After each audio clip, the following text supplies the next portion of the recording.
I don't know. I guess the social media thing and all the video clips and the shorts have really fucked us up. I mean, I love making shorts. I like looking at them. They fucked us up. But what they've done is they've made life. They've turned life into bite-sized pieces of entertainment, which is really just mind control, or just like maybe not even so much controlling your. Well, it is controlling your mind to just simply to look at somebody else's creation or art or whatever opinion piece or whatever they're doing. It is mind control in the sense, I mean, at the basis sense that your mind is under control with their material at the moment that you're watching it.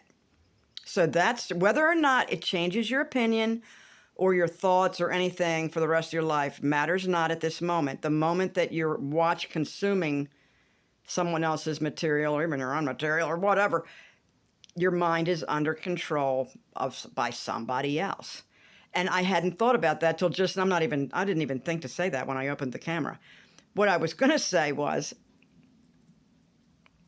so that's the least of your problems, our problems, is when we're watching other people's content or whatever. Entertainment. Anyway, yeah, we got to see what these root words mean.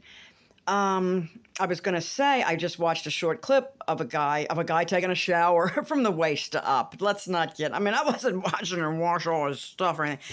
And he was extremely handsome in the face. And his hair was covered with body. His body was covered with hair, black hair, just really furry. And he washed, and then he got out, and then he showed how he oils his hair, and it's all over his arms. I mean, it's thick like carpet. And of course, I go to the comments, and then at the end of the clip, there's just this nice-looking lady just sitting there like,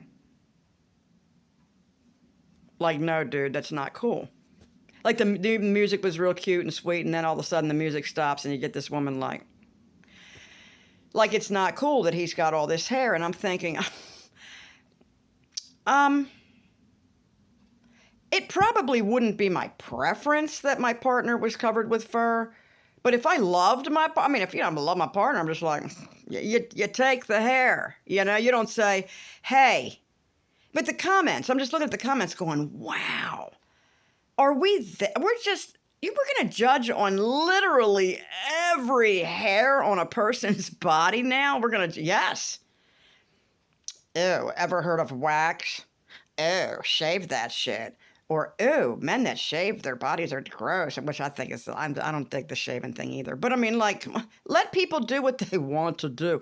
But they've got all these suggestions about, this guy should do this, this guy should do that. Really? God, I wonder if that hairy guy looked at your life and everything about it, if he couldn't come up with 150 things that he would fucking do differently in your life if he were you.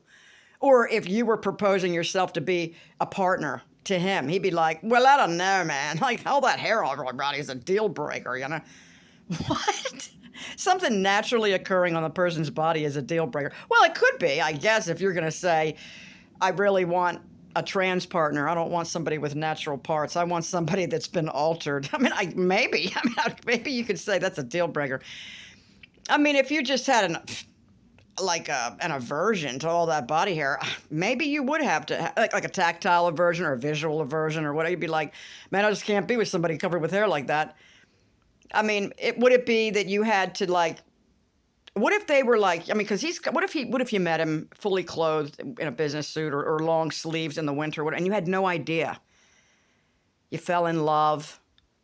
You were religious, or you weren't you wanted to wait to have sex before you got married or be intimate or in any way, and you didn't know that this guy was literally covered with hair you didn't know. And you get married, and he whoops it out, man. He whoop, and you're like, oh, are you getting divorced? Are you? I'm curious about the whole aesthetic thing and the way we look and who.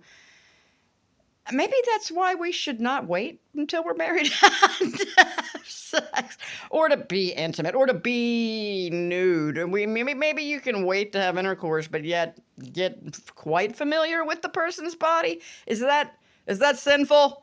Sinful. It's a sin to know what's underneath their clothes. It's like it's a body just like everybody else's. Oh my God. I don't know. I think we've taken it a little to the extreme. It has caused a deep shame in people, men and women both alike, the whole religious thing, like deep shame for them to have participated in something quite natural and wonderful before marriage. And then they're like, I'm going to hell. Can we just settle down, please? Because I'll tell you what, if that's the case, there's people, and the Christians love to say how few people are going to be in heaven after it's all over. They love to talk about it. 144,000. Really? Oh my God. Are you in that? And are you in that group? Because that's not a lot of people. They're the ones that never saw their partner's naked body before they got married. I guess. I mean, is that it? I thought God forgave us of our sin if we were truly remorseful and asked for it. I don't know. I'm just just saying the guy was hairy as fuck. Anyway, I would accept it if I was in love with. I mean, it wouldn't be my first choice. It wouldn't be like, yeah, I need a guy that looks like a gorilla. But I think that I would grow fond of it after. If I was in love with somebody, I really think that it would turn into something really. I'd be like, God, his hair's everywhere all the time, like the dog's hair. I'd be like, man, his chest hair's everywhere, and I think these came off his arm, and I'd be wiping it off his surfaces. But if I was in love with you, bro, it's okay. You can be hairy. You don't have to shave for me. You don't have to wax. And Lord, don't trim up. Don't manscape. For God's sake, please don't manscape your body. Don't be shaving off your, you know what I mean? Ben will be like, I don't know if she can find it if I don't shave this. Do the little mini lawnmower around that sucker so it looks bigger around the base of your tree.